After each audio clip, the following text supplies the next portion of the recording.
મિત્રો, અત્યારના આધુનિક સમયમાં માણસ ચિંતાથી અને પૈસાના અભાવથી અથવા તો પૈસા હોય તો ઘરમાં ટકતા નથી. અચાનક બીમારી આવવી, ધંધામાં બરકત ના થવી, નોકરીમાં પગારનો વધવો, આવી ઘણી બધી સમસ્યાઓથી પરેશાન થયેલો છે. તો શાસ્ત્રમાં પણ કહેવાયેલું છે, ખરાબ સમય પછી વ્યક્તિનો એક સારો સમય આવતો હોય છે.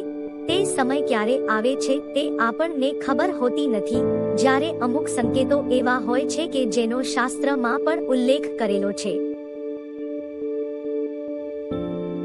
આજે આપને એ જ સંકેતો વિશે વાત કરીશું. જે સંકેતો તમને મળે છે તો સમજી લેવું હવે તમારા જીવનમાં સારા સમયની શરૂઆત થઈ ચૂકી છે.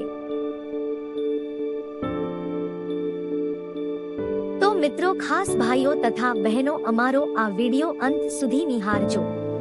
શુભ સંકેતોની શરૂઆત કરીએ એ પહેલા કોમેન્ટ બોક્સમાં જય માં લક્ષ્મી જરૂરથી લખી નાખજો, જેથી લક્ષ્મી માતાની કૃપા આપ પર બની રહે. તો સારો સમય આવતા પહેલા જોવા મળે છે આ શુભ સંકેતો. નંબર 1, બ્રહ્મ મુહૂર્તમાં ઊંઘ ઉડી જવી. એવા ઘણા લોકો છે નિયમિત રૂપથી પહેલા આંખો ખુલી જાય છે. જો તમારી ઊંઘ મુહૂર્તમાં ઉડી જાય છે, એટલે કે સવારે 3 વાગ્યાથી 5 વાગ્યાની વચ્ચે જાગો છો, તો તમારા જીવન મોટો ફેરફાર થવાનો છે. તેનો અર્થ એ છે કે જીવનમાં યોગ્ય રાહ મળવાની છે.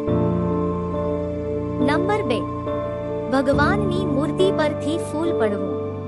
પૂજા દરમિયાન જો ભગવાનની મૂર્તિ પર મૂકેલું ફૂલ કે પાન તમારી સામે પડે છે, તો તેનો અર્થ છે કે ભગવાન તમારી ભક્તિથી પ્રસન્ન છે અને તમારી મનોકામના જલ્દી પૂર્ણ થશે. નંબર 3, ગૌ માતાનું આગમન. જો તમારા ઘરે ગૌ માતા દરરોજ આવી રહ્યા છે અને ભોજન માટે રણકાર કરી રહ્યા છે, તો આ ખૂબ શુભ સંકેત છે. ગૌ માતામાં 33 કોટી દેવી દેવતાનો વાસ હોય છે, એટલે ગૌ માતાના આશીર્વાદથી તમારી મનોકામના પૂર્ણ થઈ જશે. નંબર 4, ઘરમાં બાળક હોવું. કહેવાય છે કે બાળકમાં ભગવાનનો વાસ હોય છે. જો નાના બાળકો તમને જોયા પછી દાંત કાઢે છે અથવા તો કંઈક સકારાત્મક વાત કહે છે, તો એ વાતનો સંકેત છે કે તમારા જીવનમાં સકારાત્મક વસ્તુઓ બનવા જઈ રહી છે. નંબર 5, શરીરના અંગોનું ધ્રુજવું.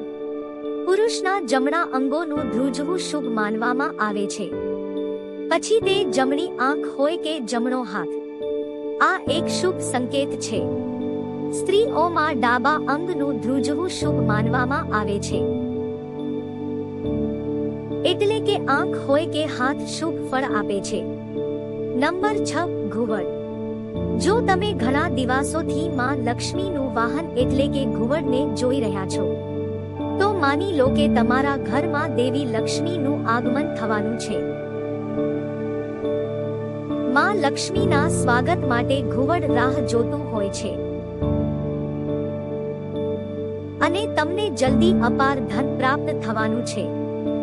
નંબર 7, હાથમાં ખંજવાળ આવવી. જો કોઈ વ્યક્તિને અચાનક હાથમાં ખંજવાળ આવી જાય છે, તો એનો મતલબ એમ છે કે તમારા ભાગ્યના દરવાજા ખુલી ગયા છે.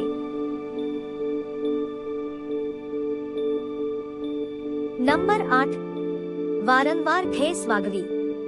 જો કોઈ વ્યક્તિ કે વસ્તુને વારંવાર ઠેસ વાગતી હોય તો સમજી લેવું કે એ વ્યક્તિ કે વસ્તુને નુકસાની વેઠવી પડી શકે છે, એટલે કે ઠેસ વાગવી અશુભ માનવામાં આવે છે. આશા રાખીએ છીએ કે અમારો આ વિડિયો તમને પસંદ આવ્યો હશે. હવે ફરી મળીશું એક નવા વિડિયોમાં. જય માતાજી.